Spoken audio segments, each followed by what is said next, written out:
Lecture number आज से देना शुरू 15। हाइब्रिड में हाथ खड़ा करें, वो स्क्रीन नहीं आ रही। ये सबका ही सवाल है, चारों का आज एक।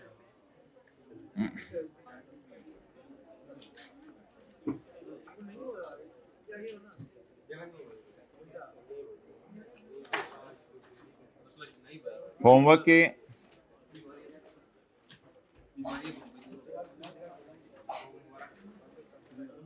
होमवर्क का सवाल बताएं कौन सा है क्या?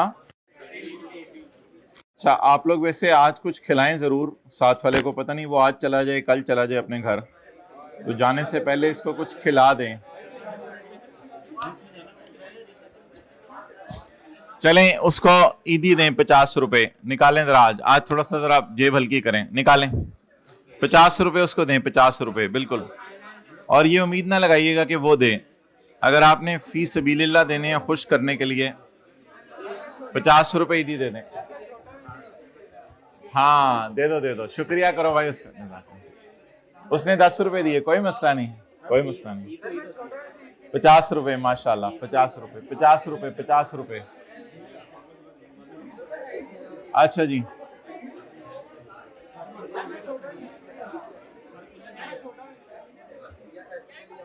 आप उसको 500 रुपया देके 450 वापस मांग लें, चेंज नहीं है।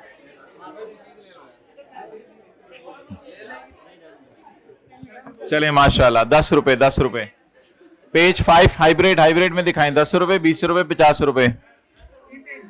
Page 5 good, well done. Page 553 on 31 दिसंबर 2014 मासूम limited declared a dividend of 15%।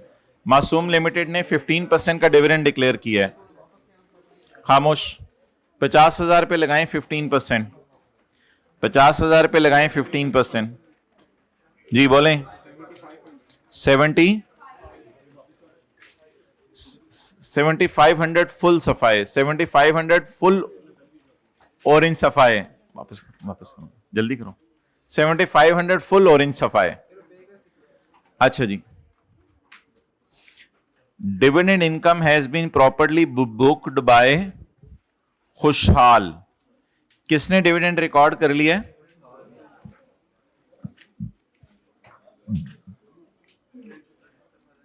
Consolidation के एंगल से एक एंट्री होती थी। Dividend income has been properly booked by खुशहाल,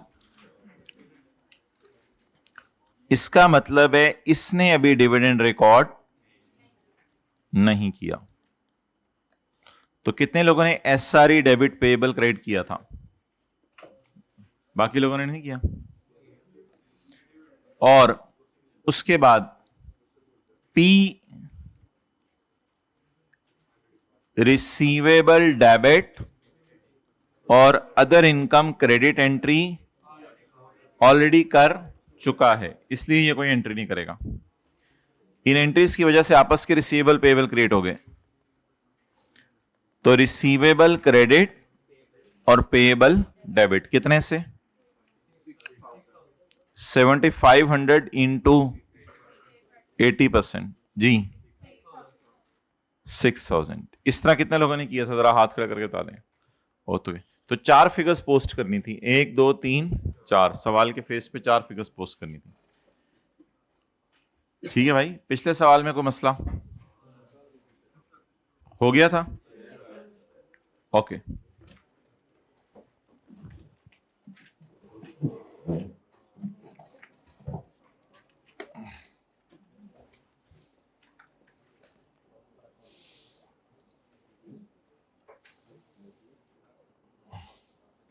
होमवर्क में आप लोगों ने आज सवाल करके आने, क्वेश्चन नंबर ये करके आना 16 पेज नंबर 556। उसमें वो वाली एडजस्टमेंट होगी ना, कैश दे दिए 111 मिलियन जिसमें कंसल्टेंसी चार्जेस हैं 2 शेयर्स इंस्टेड ऑफ ये market value of shares. Building inventory provision की, इसमें ना बिल्डिंग की लाइफ नहीं दी हुई और रेट नहीं दिया हुआ, ये मसला है थोड़ा सा। तो मजबूरी में बिल्डिंग का ये वाला रेट यूज किया है जो नीचे दिया हुआ, मजबूरी में। फिर ये मजबूरी थी और क्या करते, ये देखें यहाँ बिल्डिंग का रेट नहीं दिया हुआ, मजबूरी में फिर ये वाला यूज किया। लेकिन ये बड़ी मजे की एडजस्टमेंट है इस सवाल में, ये करके आइएगा, कल ट्राई करेंगे। एक ने दूसरे को एसेट बेचा है और दूसरे ने पहले को एसेट बेचा है, तो ये एक बड़ी अच्छी एडजस्टमेंट है। तो अब आप हैंड रिटन पेजेस निकाल लें यहां तक और देख लें कि कौन कौन सी हमारी एडजस्टमेंट्स हो गई हैं।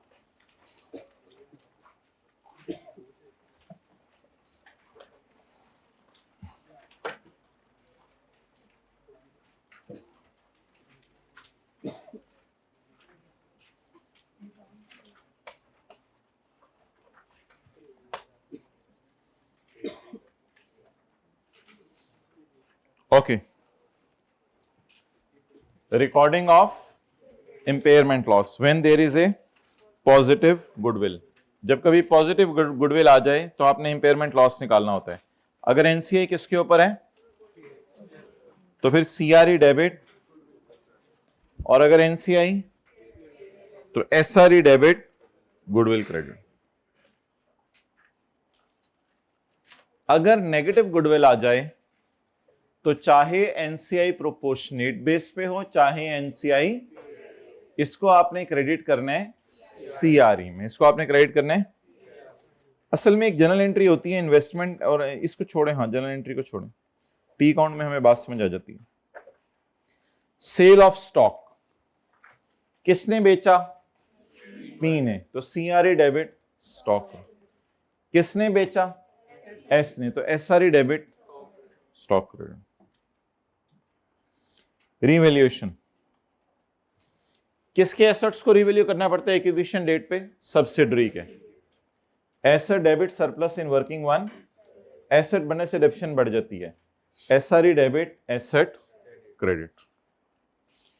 भाई कोई भी तस्वीर ना लिया करे क्लास के अंदर जिसमें कोई और भी नजर आ रहा हो, चाहे बैक से ही नजर आ रहा हो, तो इन चीजों का आप लोगों को जरा खुद ध्यान रखें। आइंदा फिर हुआ तो कैमरे में देखना पड़ेगा, ये वीडियोस किसी ने अगर कॉलेज में बनाई किसी और की। अच्छा, revaluation loss, revaluation loss in working one debit and asset credit. Asset कम होने से डेप्रिसिएशन, मैं बता देता हूं, डेप्रिसिएशन कम होती है, डेप्रिसिएशन कम होने की एंट्री पीपी डेबिट और डेप्रिसिएशन क्रेडिट, लेकिन ये होती है from acquisition date till balance sheet date. Sale of image तरह देखो, सेल ऑफ फिक्स्ड एसेट, मुस्कुराओ ना, sale of fixed asset, sale of, इस तरह दूसरे ना कमेंट किया करें, इतना मुनासिब नहीं लगता। Sale of fixed asset, reversal of, इसमें ऑब्जेक्टिव क्या होता है हमारा? प्रॉफिट रिवर्स करना, अगर प्रॉफिट पे बेचा है। अब किसने बेचा? पी ने, तो किसने प्रॉफिट रिकॉर्ड किया? पी ने, तो प्रॉफिट कौन रिवर्स करे? पी, तो सीआरई डेबिट। लेकिन ये एंट्री आपने इससे करनी है, नेट गेन से। आप लोगों ने पहले गेन निकालना है डिस्पोजल अकाउंट से, फिर डेप्शन चार्ज करनी है from the date of sale till balance sheet date, net gain से। और किसने बेचा? तो एसआरई डेबिट, और लॉस के केस में ये एंट्रीज रिवर्स हो जाएंगी। होमवर्क के सवाल में लॉस भी होगा आज, तो लॉस के सवाल में ये एंट्रीज रिवर्स हो जाएंगी। किस, अब ये नई चीज है आपके लिए। किसने बेचा? पी ने। किसने लॉस रिकॉर्ड किया? पी ने। तो लॉस डेबिट नेचर की चीज होती है ना, तो लॉस को उल्टाना, तो अदर इनकम डेबिट नहीं, other expense credit, other expense credit या लॉस क्रेडिट, या असल में लॉस एडमिन एक्सपेंसेस में नहीं जाता, लॉस नॉर्मली जाता है अदर एक्सपेंसेस में। तो उधर हम अदर इनकम डेबिट करते थे, इधर क्या डेबिट करेंगे? अदर एक्सपेंसेस, या लॉस डेबिट नहीं, क्रेडिट। लॉस रिकॉर्ड करने लगे हैं या उल्टाने लगे हैं? ऑब्जेक्टिव क्या है? Reversal of loss already recorded in, बोले बोले बोले, सेपरेट, आपस का लॉस रिकॉर्ड किया हुआ ना, तो reversal of loss already recorded in separate financial statement, इसको उल्टा दें। और अगर कभी पेपर में भूल जाए तो फिर तो कोई टेंशन ही नहीं, जो एंट्री आपने पड़ी हुई है गेन रिवर्स करने की, उसकी उल्टी एंट्री कर देनी है आप लोगों ने लॉस रिवर्स करने की। लॉस रिवर्स करने कौन सा मुश्किल है? अब तसल्ली से सोच लें, गेन रिवर्स होता था तो क्या होता था? Other income debit. Loss reverse होगा तो अदर एक्सपेंसेस क्रेडिट। तो लॉस उल्टाने की entry PP debit CRE credit, खुशी रिकॉर्ड करें, लॉस उल्टाने का मतलब है खुशी रिकॉर्ड करें। और अगर एस ने बेचा पीपी डेबिट एसआरई क्रेडिट, और ये एंट्री किससे होगी, जो लॉस की फिगर आ रही है उसमें से डेप्शन माइनस ही किया करें, फिर कोई टेंशन नहीं, बस लॉस लिख के डेप्शन माइनस कर दिया करें, इससे एंट्री होगी। Okay, elimination of inter company balances of assets and liabilities, इसमें हमने ये एंट्री पढ़ी थी, क्रेडिटर डेबिट, डेटर क्रेडिट और कैश इन ट्रांजिट डेबिट। फिर हमने ये एंट्री पढ़ी थी, creditor debit, debtor credit, goods in transit debit, लेकिन in this case we will also reverse the profit on goods in transit. 20 का वो भी होगा, loan payable debit, loan receivable credit, ये तो लेक्चर 1 में एंट्री पढ़ ली थी। Interest payable debit, interest receivable credit, ये तो परसों की क्लास में एंट्री की थी। मैनेजमेंट फीस रिसीवेबल क्रेडिट और मैनेजमेंट फीस पेएबल डेबिट, ये कल की क्लास में एंट्री की थी, ये कल की क्लास में की थी। फिक्स्ड एसेट भी हो जाते हैं, फिक्स्ड एसेट में भी हो सकते हैं। डिस्पोजल अकाउंट में कैश आया, ये डिस्पोजल अकाउंट में रिसीवेबल बुक हो गया, तो फिर वो रिसीवेबल तो फुल सेल प्राइस से होगा नॉर्मली, तो फिर वो रिसीवेबल क्रेडिट और पेएबल डेबिट, ये कभी क्लास में नहीं आया, ये भी आ जाएगा। फिक्स्ड एसेट भी उधार पे बिकते हैं। और इन द एंड क्वेश्चन 12 लिख लें, क्वेश्चन 12 में थर्ड जनरल एंट्री जो हम करते थे, थर्ड एंट्री नहीं याद, एस की बुक्स, पी की बुक्स, थर्ड एंट्री नहीं करते थे कंसोलिडेशन एंगल से, इसको लिखने की जरूरत नहीं, वो क्वेश्चन 12 ऑलरेडी आपने लिख लिया तो काफी। क्वेश्चन 12 किस पेज पे था, page number 544।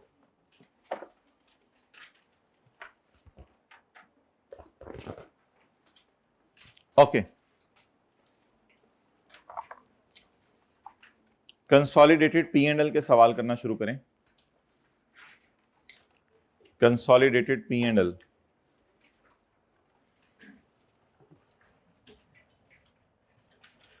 Profit and loss,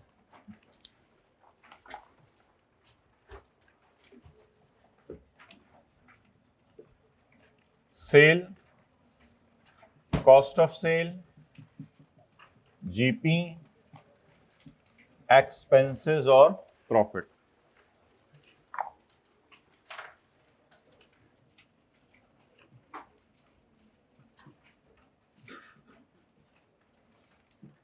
जवाब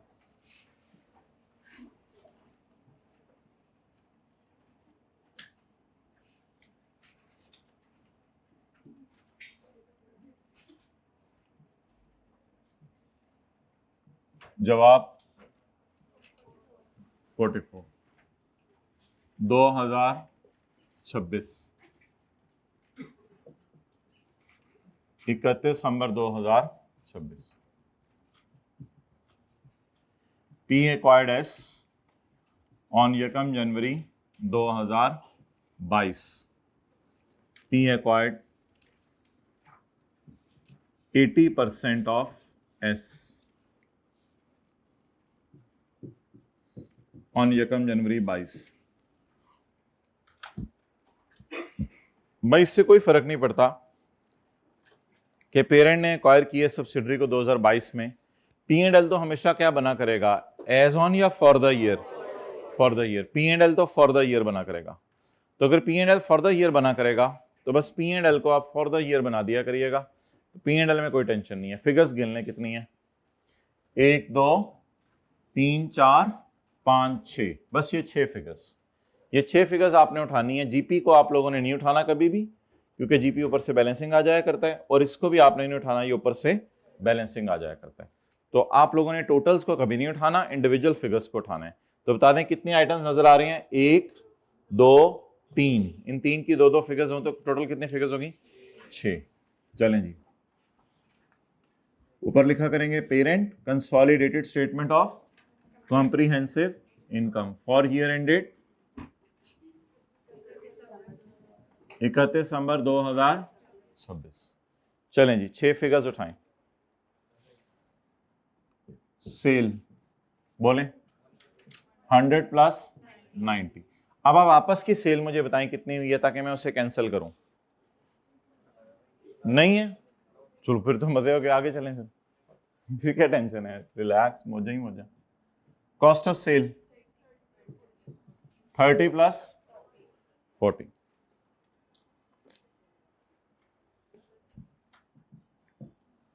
जीपी, जीपी आपने सवाल के बिल्कुल एंड पे निकाला करना है, जब आप यहां पे सारी एडजस्टमेंट्स कर लेंगे फिर जीपी निकाला, जीपी बैलेंसिंग आया करेगा कैलकुलेटर पर। आगे चलें, एक्सपेंसेस 10 प्लस 6 डालें जी। गुडविल का इंपेयरमेंट लॉस डालें इधर एक्सपेंसेस में, कितना है गुडविल का इंपेयरमेंट लॉस, नहीं दिया हुआ, चलें बस फिर तो मजे हैं, फिर क्या टेंशन। तो एडजस्टमेंट्स नहीं है सवाल में।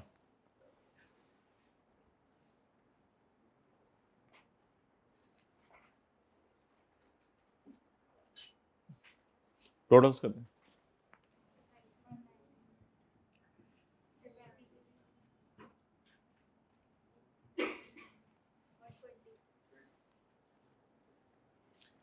अब ऊपर से चलते हुए बताएं जीपी कितना आ रहा है। टेक लगा लें, कोई चीज आई तो मैं बता दूंगा कि इधर टेंटे हो जाए जी। आगे चलें,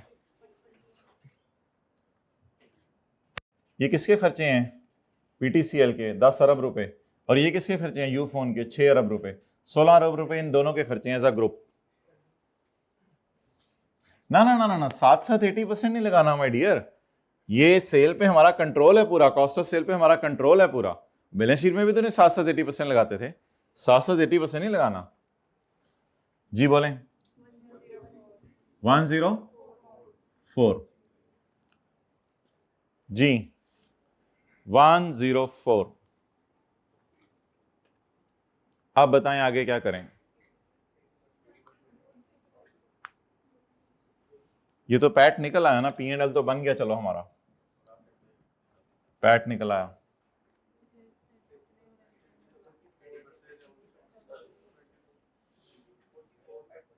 हाँ मतलब सीआरई एनसीए, तो सीआरई टाइप लफ्ज तो बैलेंस शीट के लिए था ना, आरई मतलब सारे सालों के प्रॉफिट होते हैं, तो सीआरई एसआरई लफ्ज तो नहीं बोला जाएगा ना।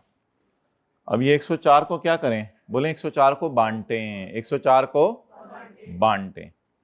इस 104 को बांटने के लिए जब P&L खत्म हो जाया करेगा तो हम 4 लाइनें डाला करेंगे। जब P&L खत्म हो जाएगा तो हम पैट एट्रीब्यूटेबल टू, यानी तकसीम करना है, तकसीम करना है। अगर इस तरह नहीं पसंद आ रहा तो इस तरह कर दीजिएगा, नंबर तो नहीं मिलेंगे इस तरह करने पे कि 104 में से इतना उसको दे दें, इतना उसको दे दें, इस तरह नंबर नहीं मिलेंगे, लेकिन कर दीजिएगा। एट्रीब्यूटेबल टू, बल्कि पैट एट्रीब्यूटेबल टू, इसको नीचे उतारें ताकि ऐसा ना हो आप तकसीम ही कोई और चीज कर दें। याद तो रहे तकसीम क्या कर रहे थे, इसको तकसीम करें, इसको तकसीम करें दो लोगों में, पेरेंट ओनर्स को तकसीम करें, पेरेंट ओनर्स, बाबा जी रहमत वगैरह उन लोगों को तकसीम करें, पेरेंट ओनर्स को। पेरेंट ओनर्स को पता है क्या जाना है, पेरेंट ओनर्स को जाना है 60 और 44 का 80%। आप मान रहे हैं तो ठीक है, नहीं मान रहे तो भी यही है। पेरेंट ओनर्स को क्या जाना है बताएं जरा, पेरेंट के ओनर्स को, बाबा जी रहमत वगैरह को क्या जाना है, पीटीसीएल का सारा प्रॉफिट और यूफोन का 80%। ये पेरेंट के ओनर्स को दे दें और बाकी दे दें आप इमरान खान को, नॉन कंट्रोलिंग इंटरेस्ट। बाकी अब दे दें इमरान खान को, ताकि इमरान खान को क्या जाना है, इसका भी 20%, इसका भी 20%। मुंह खोले थोड़ी देर, मुंह खोले, इसका भी 20%, इसका भी 20%। इमरान खान को सीआरई का 20% देते थे या एसआरई का, एसआरई का। तो इधर आप पी के प्रॉफिट का 20% देंगे या एस के प्रॉफिट का 20%, बार बार बोलें, इमरान खान को सीआरई का 20% देते थे या एसआरई का, इधर बताएं, पी के प्रॉफिट का 20% देंगे इमरान खान को या सिर्फ एस के प्रॉफिट का, एस के प्रॉफिट का कितने %, 20%। डन।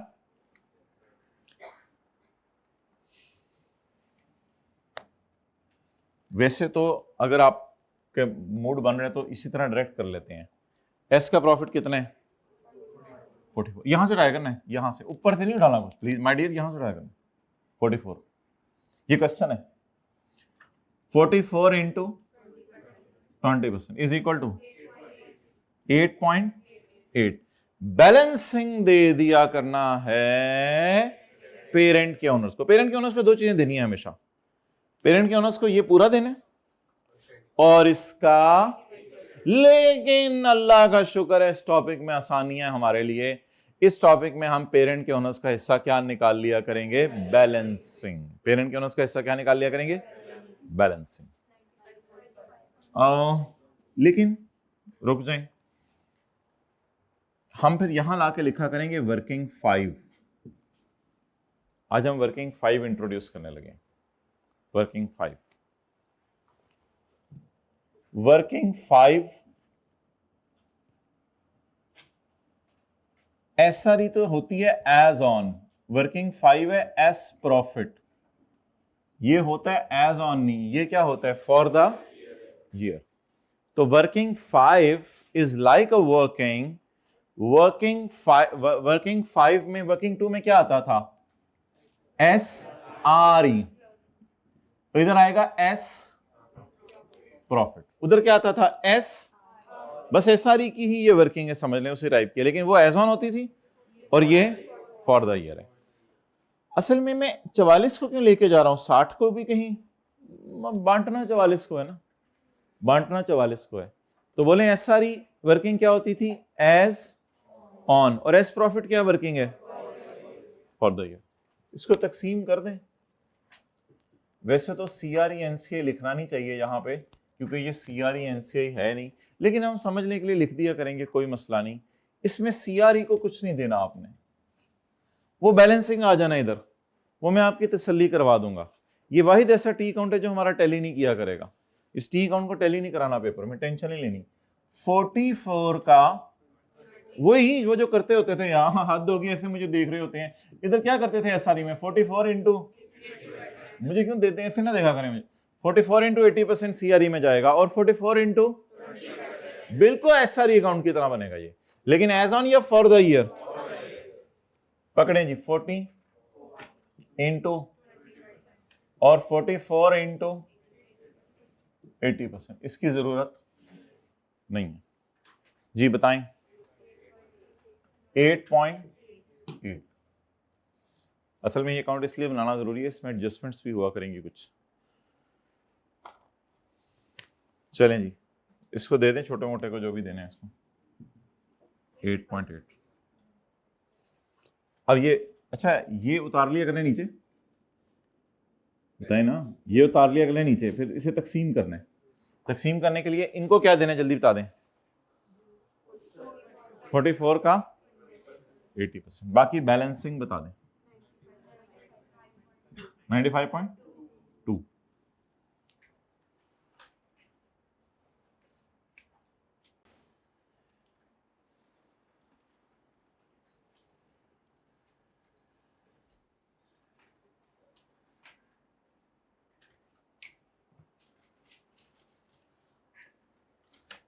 वैसे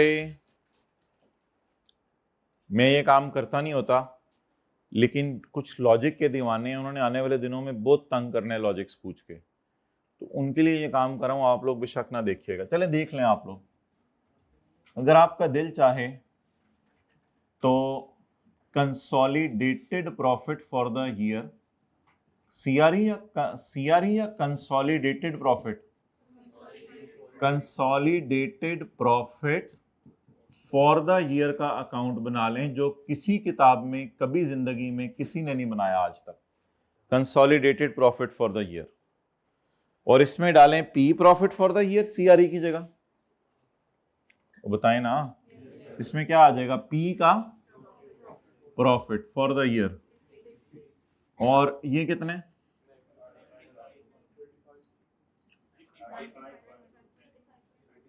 और 95 चपेड़। लॉजिक भी सारी फारक कर देते हैं आप लोग। पी को अपना पूरा मिलेगा और एस का कितना? 35.2। तो अब इसको इधर ले जाए 35.2 को। खुशी आई है जी, एस के प्रॉफिट का हमारा हिस्सा 35 पॉइंट, कैरी डाउन 95.2। कितने लोगों को समझ आई है ये बात? जरा बिल्कुल जिंदगी में कभी ये नहीं करना। और बहुत बड़ी खुशखबरी सुने कि हम P&L में जो है वो ये वाली वर्किंग नहीं किया करेंगे टू सेव द टाइम। हमेशा ये फिगर्स क्या आ जाया करेंगी? बैलेंसिंग आ जाया करेंगी। देखें, आप बोलें SRE कहां जाती थी? SRE में नहीं, SRE शुरू में कहां जाती थी? SRE में। तो S प्रॉफिट कहां ले गए? S प्रॉफिट में। PRE कहां जाती थी? CRE में। तो P का प्रॉफिट कहां ले जाएं? कंसोलिडेटेड प्रॉफिट में। आप बता दें 60 को बांटना है या 44 को? ये क्या है? 60। और ये 60 को तो नहीं बांटना, किसको बांटना है? 44 को बांट दें, 35 इसको दे दें। ठीक है। अब ये इनको कहते हैं पेरेंट के ओनर्स। पेरेंट के ओनर्स का 60 भी है और 35 पॉइंट। अब पेरेंट के ओनर्स का टोटल कितना है? 95.2। इसको हमने क्या निकाला करना है? बोले बैलेंसिंग निकाल दिया करना है। चलें करें, कोई एक और सवाल ट्राई कर लें। दिया हुआ किताब में कोई, देखें जरा प्रैक्टिस हो जाए। कोई छोटा सा सवाल देखें आगे, क्वेश्चन नंबर 21 के आगे होगा या 22 के आगे कहीं। हाँ दिया हुआ है ना ये, क्वेश्चन 23 करें। जिन्होंने नोट करना है वो कैमरा इधर कर दो उनके लिए।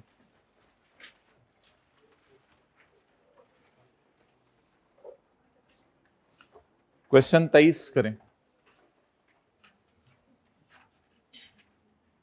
अच्छा, मैं इरेलीवेंट चीजें उड़ा रहा हूं ताकि आपके सामने मेन चीजें आ जाए।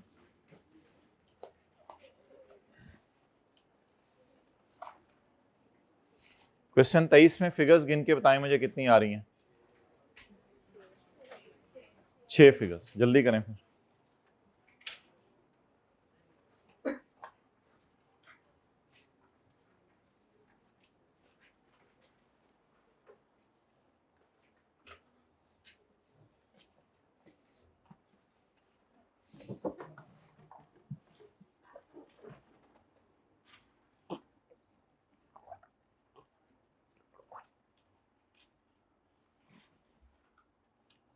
बकरा ले लिया अम्मी अबू ने या गाय ली है? क्या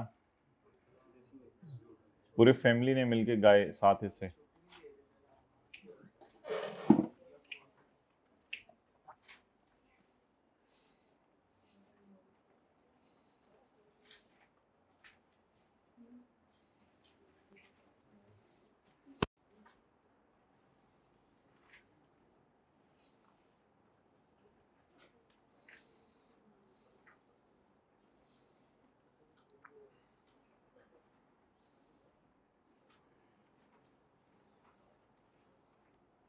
हाथ खड़ा करें, हो गया तो बस। उसमें कुछ भी नहीं था, इसमें क्या था? जल्दी करें ना सारे बाकी।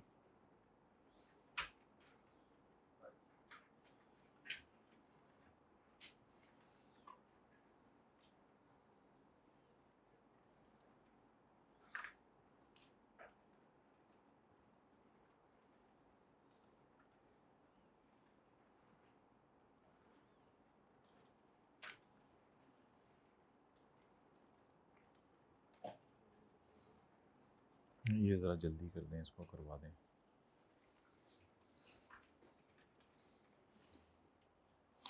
अच्छा, ये 2-4 लाइनें नीचे क्या आई हैं?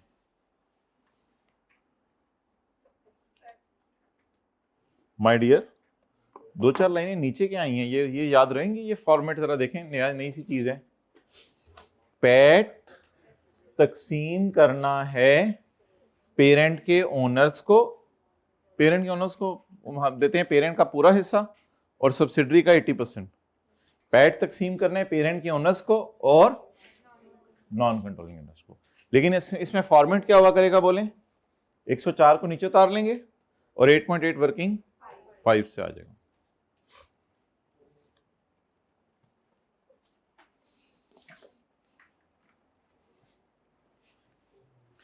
अच्छा ये बात याद रखिएगा, P&L तो सिंगल एंट्री अप्रोच से चलेगा, क्योंकि हो सकता है कि हम P&L बैलेंस शीट इकट्ठा ना बनाया करें।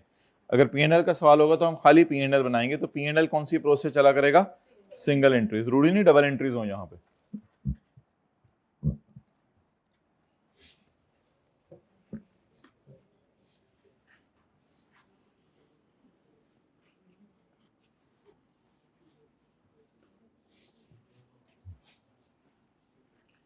पेरेंट की क्यों नहीं इतनी टेंशन ले रहे हैं हम, क्योंकि टोटल नहीं, मैं ये कह रहा हूं पेरेंट की क्यों नहीं इतनी टेंशन ले रहे, क्योंकि टोटल में से एनसीआई को दे देंगे तो बाकी किसका है, पेरेंट का। इसलिए पेरेंट को इस टॉपिक में क्या निकाला करेंगे, बैलेंसिंग।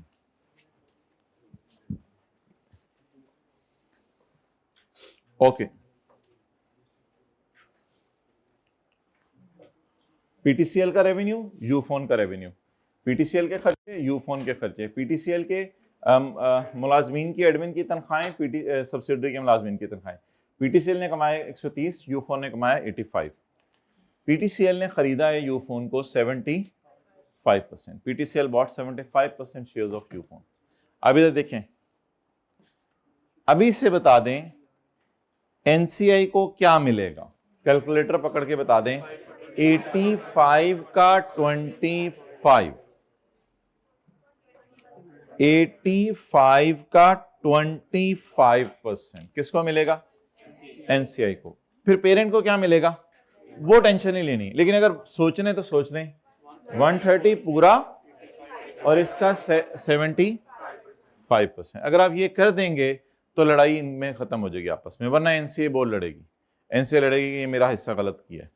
तो इसलिए ये जरा कर दीजिएगा एंड पे इंट्रीब्यूशन, वरना बाद में लड़ाइयां हो रही होंगी। 6 फिगर्स उठाएं, consolidated statement of comprehensive income. चलिए एग्जाम लेवल का सवाल होने लगा जी, अटेंटिव हो जाएं। सेल, अच्छा लगता है एग्जाम का लेवल आपको पता चल गया है, आई गेस 37 पढ़ के। 400 प्लस 200,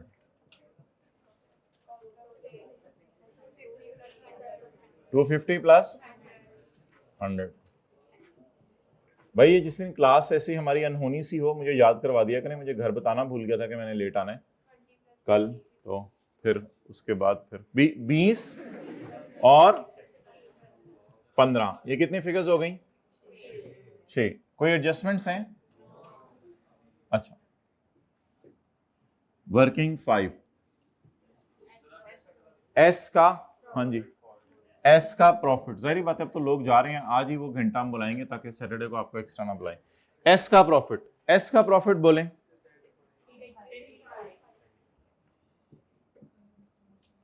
85।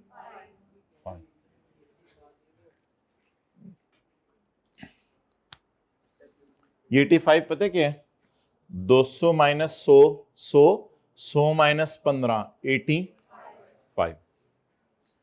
अच्छा अब एक नई बात सुने, यहां तक हम सवाल खोल लिया करेंगे, यहां तक सवाल खोलकर हम इसके बाद सवाल में सारी की सारी एडजस्टमेंट्स किया करेंगे। एडजस्टमेंट सब सुन लें। अगर पेरेंट ने सब्सिडरी को स्टॉक बेचा होगा तो इसकी सेल में पड़ा होगा, इसकी परचेज में पड़ा होगा। आज बड़ी गेमें होनी है, इसकी सेल में पड़ा होगा, इसकी परचेज में पड़ा होगा, और सब्सिडरी में नहीं पेरेंट को बेचा हुआ तो इसकी सेल में, इसकी सेल में, इसकी परचेज में, इस तरह ये दोनों की सेल परचेज से कैंसिल किया करेंगे। ठीक है, गुडविल का इंपेयरमेंट लॉस एडमिन में डाल दिया करेंगे। इसी तरह रिवैल्यूएशन सरप्लस के ऊपर कई दफा डेप्रिसिएशन आती है, वो डेप्रिसिएशन भी डाल दिया करेंगे यहां पे। इसी तरह नेगेटिव गुडविल आती है, वो हम अगर जगह हुई तो नई लाइन डाला करेंगे अदर इनकम, तो अदर इनकम में हम नेगेटिव गुडविल शो कर दिया करेंगे। तो वो सारी एडजस्टमेंट्स जो हमने पढ़ी हैं वही सारी एडजस्टमेंट्स यहाँ होनी है। हम वी आर वेरी लकी कि उन एडजस्टमेंट्स की फिगर्स निकालना हमें आ गई हुई हैं, उनकी बस पोस्टिंग यहाँ सीखनी है।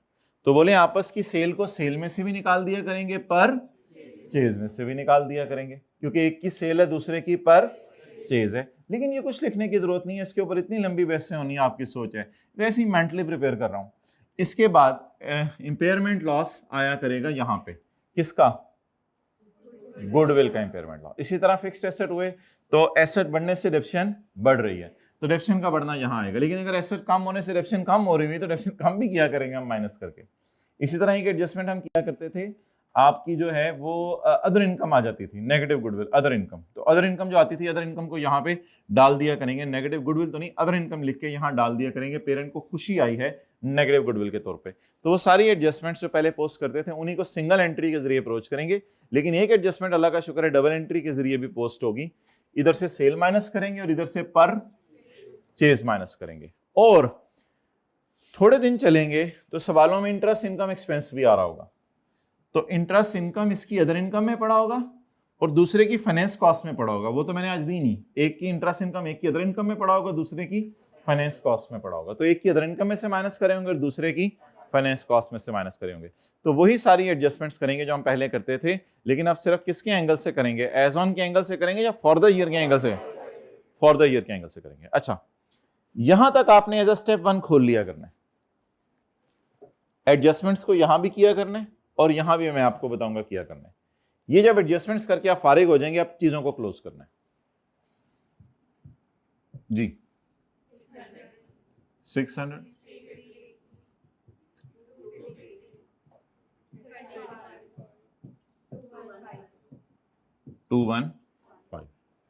215 ये पेरेंट के ऑनर्स को दे दें, सवाल खत्म हुआ।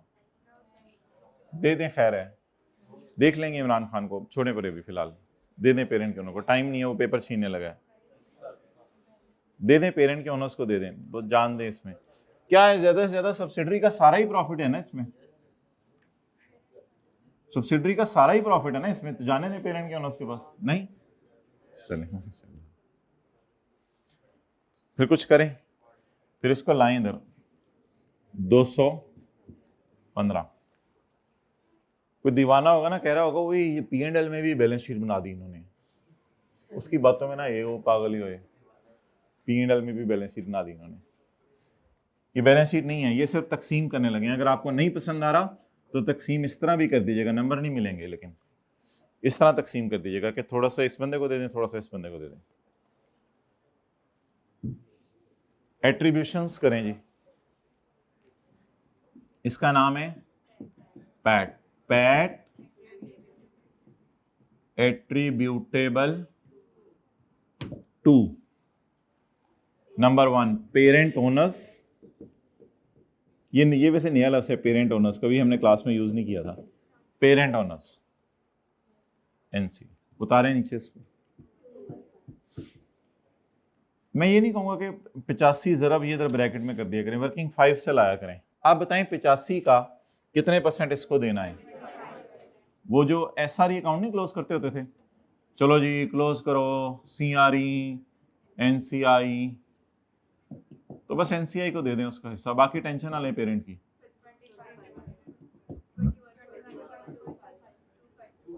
25 तो जो भी निकाला आप लोगों ने, खैर है 21.3 19 3.7। इलस्ट्रेशन 1 और 2 का पेज नंबर बता दें। इलस्ट्रेशन 1 और 2 का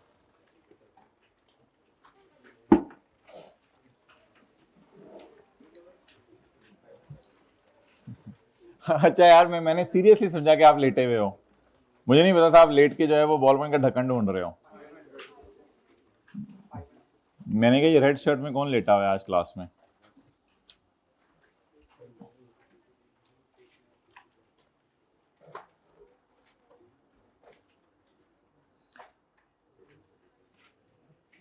बहुत गैर मुनासिब होगा कि मैं क्लास में हूं और आप लोग जो है वो घर हो। आप बिना मैंने कहा गाल नहीं मुकाओ ना, क्या है, ना रहेगा बांस, ना बजेगी बांसुरी। टेंशन ही कोई नहीं। क्या मुहावरे बना गए हैं हमारे बड़े। वैसे मुझे नहीं लगता कि 20-30 साल में कोई अच्छा मुहावरा आया है। वो जो बना गए हैं ये पुराने ही मुहावरे सारे चल रहे हैं। चलें आगे। नहीं, हमारे रशीद रशीदा ये नहीं, हमारे मज़े के नहीं है मुहावरे। वो बड़े जो बना गए ना वही हैं, बाबा जी रहमत, आंटी रुखसाना।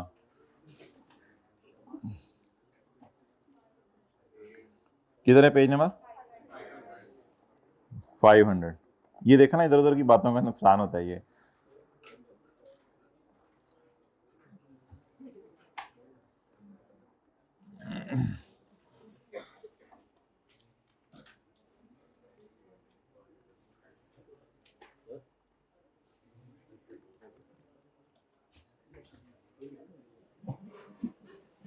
ना ना, पेज 500।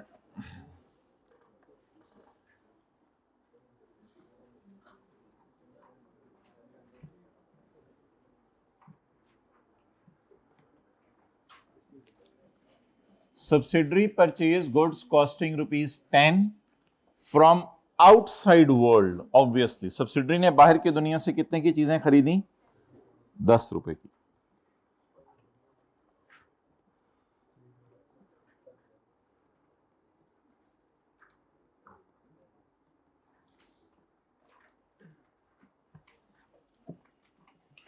जी माय डियर, जल्दी बोलें। सब्सिडरी ने बाहर की दुनिया से कितने की चीजें खरीदी? इस एडजस्टमेंट को हम किस एंगल से करने लगे हैं? P&L के एंगल से। इससे पहले किस एंगल से किया था? बैलेंस शीट के एंगल से। And sold to parent for 12, तो क्लोजिंग स्टॉक में तो नहीं रही फिर। And sold to parent for 12, और पेरेंट के लिए परचेज होगी। क्लियर? चलें, नोट करें यहां तक। फिर आगे देखते हैं पेरेंट ने क्या किया। ये सुस्तियां कहां तक ले जाएंगी?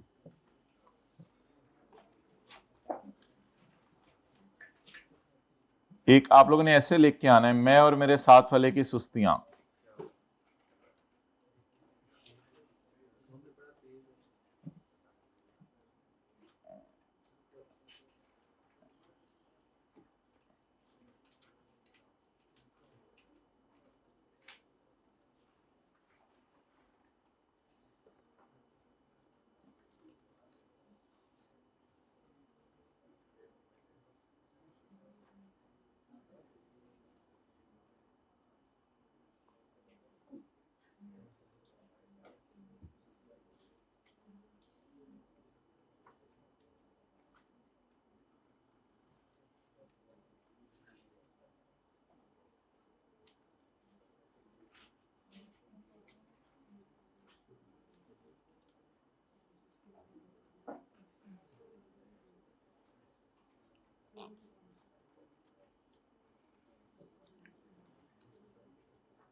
जी आगे पढ़ें। Parent sold the goods in same year. Parent ने चीजें बेची इन सेम ईयर, उसी साल, फॉर ₹15। पेरेंट ने चीजें बेची उसी साल फॉर ₹15। चलें ठीक है। Parent sold the goods in the same year for ₹15। Parent ने इनको 15 का बेच दिया, यानी पेरेंट के भी क्लोजिंग स्टॉक में नहीं रही।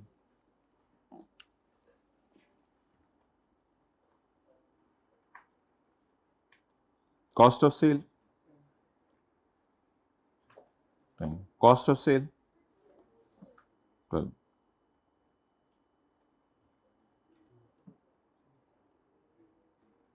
3। ओके,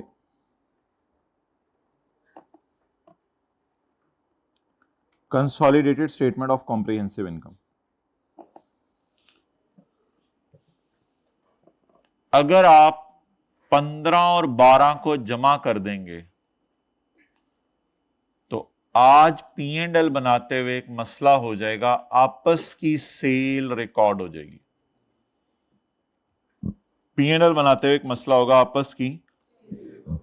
आपस की सेल कितनी है?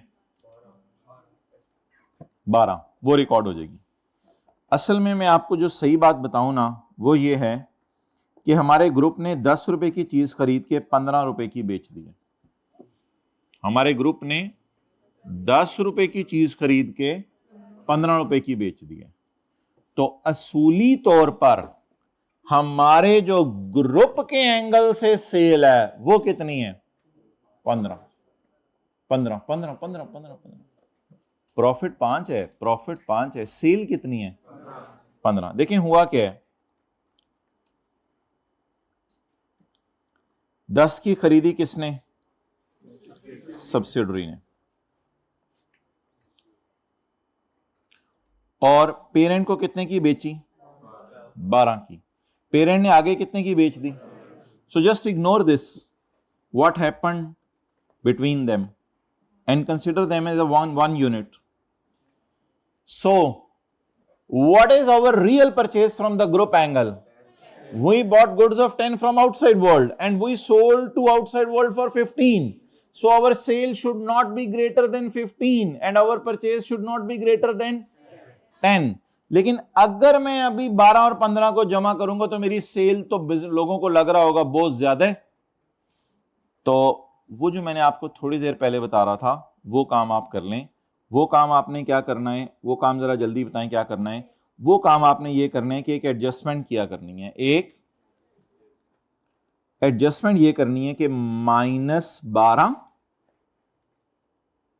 -12, क्योंकि ये सब्सिडरी ने बाहर के मुल्क से बिस्किट मंगवाए हैं, ये तो आउटसाइड वर्ल्ड की परचेज है। ये बेचे जानने वाले को हैं, इसने खरीदे जानने वाले से हैं। ये वाला 12 यहां लेके जाएं और ये वाला 12 यहां लेके जाएं, बस।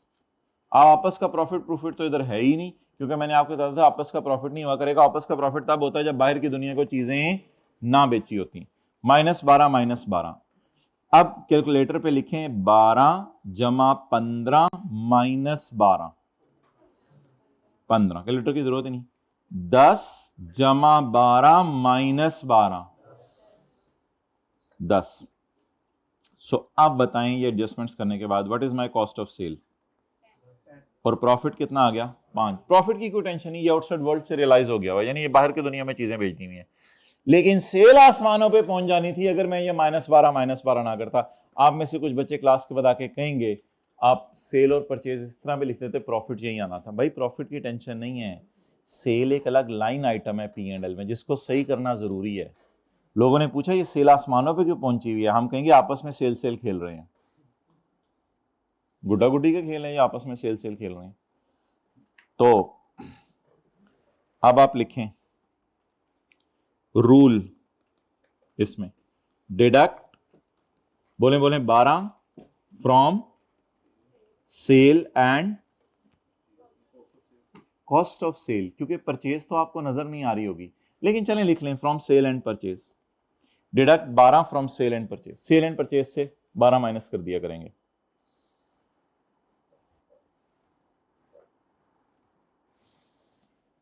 एक की किस में पड़ा हुआ है? सेल में, और दूसरे की परचेज में। और आज की क्लास में खुशी की बात यह है कि बस हमने ये दो एडजस्टमेंट्स ही करनी है, P2S की सेल और S2P की सेल, लेकिन किस में डालनी है? P&L के सवाल में। आगे चलें। अगला स्यापा क्या था, किसी को याद हो? ये कौन सा सिनेरियो है? When S sold goods to P and P sold goods to outside world। लेकिन इसमें आज बैलेंस शीट के सवाल में इसमें कोई एडजस्टमेंट नहीं करनी पड़ी थी, लेकिन P&L के सवाल में आज इसमें एडजस्टमेंट करनी पड़ी। आगे चलें। इलस्ट्रेशन 2 शायद किसी को याद हो, वो करते हैं आप। तो इसमें हम डिडक्ट कर दिया करेंगे सेल और कॉस्ट ऑफ सेल में से कितना? 12। यार वो हमारी नसीब के परचेज हमें नजर नहीं आया करेगी।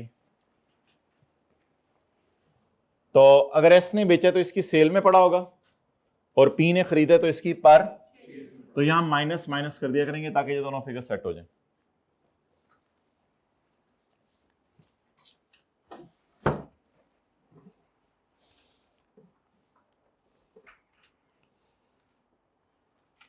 ये करवाएं जी जरा।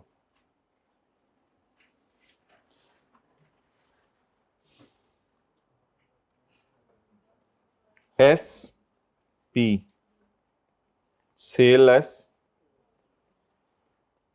Opening stock purchase minus closing stock. जी माय डियर,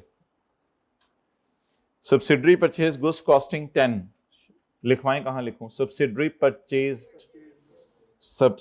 परचेज लिखा हुआ ना सवाल में, कहां डालें? And sold for 12, and sold for 12, तो फिर इसका क्लोजिंग स्टॉक सोल्ड कर देना इसने। लेकिन पेरेंट की ये पर parent did not sell the goods till year end, parent बेच नहीं सका, तो पेरेंट बेच नहीं सका, तो पेरेंट की सेल 0, पेरेंट बेच नहीं सका, तो ये सारा किस में पड़ा रह गया? क्लोजिंग स्टॉक में।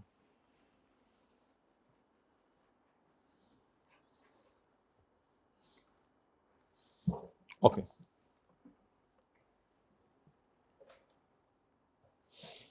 अब आप हजरात, वो मुझे पता है माइनस का साइन भी लगता होता है ऐसे, ठीक है। अब आप हजरात मुझे ये बताएं, इसको टोटल करने की नीचे जरूरत नहीं है। अब मुझे ये बताएं, consolidated statement of comprehensive income बनने से पहले दरमियान में क्या होंगी? Adjustment. Consolidated statement of comprehensive income बनने से पहले दरमियान में क्या होंगी? क्योंकि पी और एस का डाटा हमने लिख लिया। कोई मसला सेल में? जी हमारे ग्रुप ने इस साल सेल ही नहीं की, हमारे ग्रुप की तरफ से सेल ही नहीं हुई। ये सेल कौन सी है? It is sale by S2, we have not made any sale to outside world. So please, just like previous question, cancel this. -12 minus नहीं 10 को माइनस ना कीजिएगा खुदा के लिए, ये हमारे बिजनेस की परचेज है, जेन्युइन परचेज है हमारे बिजनेस की, ये हमने आउटसाइड वर्ल्ड से खरीदी हुई चीजें। एस और पी ये ग्रुप है, इसने बाहर की दुनिया से 10 रुपए की चीज खरीदी है, इसे कैंसिल ना करें। ये आपस की क्या है? सेल, और ये आपस की परचेज। ये एडजस्टमेंट तो हमेशा ही करनी पड़ेगी, ये पिछले सवाल में भी करनी पड़ेगी, इस सवाल में भी करनी पड़ेगी, ये एडजस्टमेंट तो करनी पड़ेगी। अच्छा, अगला मसला क्या होगा? जरा जल्दी से बता दें, अगला मसला क्या होगा? अगर ये 12 इसी तरह पड़ा रहने दिया तो टोटल करते करते करते ये 12 इधर भी आ जाएगा। जब ये 12 इधर आएगा तो मैस में जाएगा। कैसे मैस में जाएगा? हमारा क्लोजिंग स्टॉक तो 12 का है ही नहीं। अब सिंगल एंट्री प्रोसेस है ना, ये स्टॉक बैलेंस शीट में भी हिट करेगा, जहां भी सही होगा। अब बताएं, ये हमारा स्टॉक 12 का है या इन रियलिटी हमारा स्टॉक 10 का है? हमारा स्टॉक 10 का है। अब एक एडजस्टमेंट बताएं जो 12 रुपए में करूं मैं। -2, इस -2 के करने से क्या होगा? जब मैं 12 में से माइनस कर दूंगा 2, तो मेरी बैलेंस शीट में और इधर P&L में स्टॉक कितने पे आ जाएगा? 10 पे। और मेरे ग्रुप ने खरीदा भी कितने का हुआ है? 10 का, वरना 12 का पड़ा रहने देता तो मसला होता। ये एडजस्टमेंट समझ आ गई? क्लोजिंग स्टॉक किस पर पड़ा हुआ है? 12, लेकिन हमने कितने का खरीदा हुआ है? 10 का। ये वही होता था ना, सोल्ड अनसोल्ड, ये अनसोल्ड का प्रॉफिट है ना, वो फिगर नहीं होती थी सोल्ड अनसोल्ड, ये अनसोल्ड का प्रॉफिट है 2 रुपए। अब जरा चेकिंग करते हैं। एक बार याद रखिएगा, कंसोलिडेशन एंगल से सेल नहीं हुई इस सवाल में, ये भी सुन लें, कंसोलिडेशन एंगल से कोई सेल नहीं हुई इस सवाल में, क्योंकि हमने कोशिश की बेचने की, लेकिन बाहर की दुनिया ने नहीं हमारी चीजें खरीदी। एक सेल जरूर हुई है, लेकिन वो आपस में हुई है। अब जरा फिगर्स निकालें। सेल ही नहीं हुई हमारी, क्या करें? एक्सेलेंट, 10। अब आप बना दें वो P&L जो बनाते होते थे। What is cost of sale? 10 रुपए की चीज थी, पड़ी थी स्टॉक में, सेल ही नहीं तो कॉस्ट ऑफ सेल 0 होगी ना, जाहिर सी बात है। What is our profit? 0। इसका मतलब है कितनी खूबसूरत कंसोलिडेटेड P&L बने कि यूजर्स को हम क्लियरली बता रहे हैं, sorry we have yet not been able to made any sale and our subsidiary purchased this for itself, a stock of 10 which is still lying in our balance sheet. It should not appear at 12 because ये 12 तो क्या है? आपस का profit. सो एक नई adjustment आपको करनी पड़ेगी, ये वाली भी, ये वो 12 और 12 तो करना पड़ेगा, लेकिन ये नई एडजस्टमेंट करनी पड़ेगी। आप देखें प्योरली सब सेट हो गए। हमने दुनिया से कितने का खरीदा था स्टॉक? बाहर वाली दुनिया से 10 का, और हमारी बैलेंस शीट में ये नहीं पड़ा हुआ है अभी तक। हमारी, वैसे तो एस के पास से चला गया हुआ है, लेकिन हम तो एक है ना, सब्सिडरी और पेरेंट, एक ही घर में रह रहे हैं मियाँ बीवी, तो ये 10 रुपए का पड़ा हुआ है। अब P&L देख के यूजर्स खुश हो जाएंगे कि यार देर इज नो आपस की सेल रिकॉर्डेड, अल्लाह का शुक्र है। तो कंसोलिडेटेड एंगल से जो अल्लाह का शुक्र है P&L हमारे सामने आया है, इसमें there is no sale, no cost of sale and no profit. All of the purchases have been फेंक टू क्लोजिंग स्टॉक। सारी परचेजेस को कहां फेंक दिया हमने? क्लोजिंग स्टॉक में। इसको अगले साल बेच लेंगे।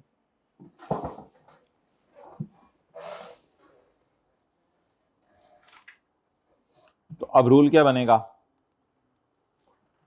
डिडक्ट 12 फ्रॉम, बोले ना, sale and cost of sale. Purchase कर लें, चलें यार। परचेज असल में हमारे हाथ में नहीं होती ना, मैं क्या करूं, परचेज हमारे हाथ में नहीं होती, तो परचेज कॉस्ट ऑफ सेल में छुपी होती है। चलें परचेज लिख लें, कोई नहीं। Deduct 12 from sale and cost of sale and reduce stock, बोले माना, रिड्यूस स्टॉक बाय 2। स्टॉक को रिड्यूस करने 2 रुपए से। ये स्यापा क्यों आया इस सवाल में, नया स्यापा? क्योंकि स्टॉक बिक नहीं सका था। और अगला काम ये करना है, लेकिन मुझे ये ना कहिएगा इसकी डबल एंट्री करके दिखा दें। डबल एंट्री में कैसे करूं? इसकी दूसरी एंट्री बैलेंस शीट में जाएगी, इस 2 रुपए की डबल एंट्री नहीं होगी। लेकिन इस सारी बहस के बाद हम कहां खड़े हैं बताएं? अल्लाह का शुक्र है हमारी कंसोलिडेटेड P&L इतना खूबसूरत बन गया है कि वो मान रहे कि मैं सेल चीजें नहीं कर सका आउटसाइड वर्ल्ड से, और इस दुनिया से मैं कुछ भी नहीं कमा सका, ऐसे ही जा रहा हूं। अच्छा, डन। तो कॉस्ट क्लोजिंग स्टॉक को रिड्यूस कर दिया करेंगे 2 रुपए से।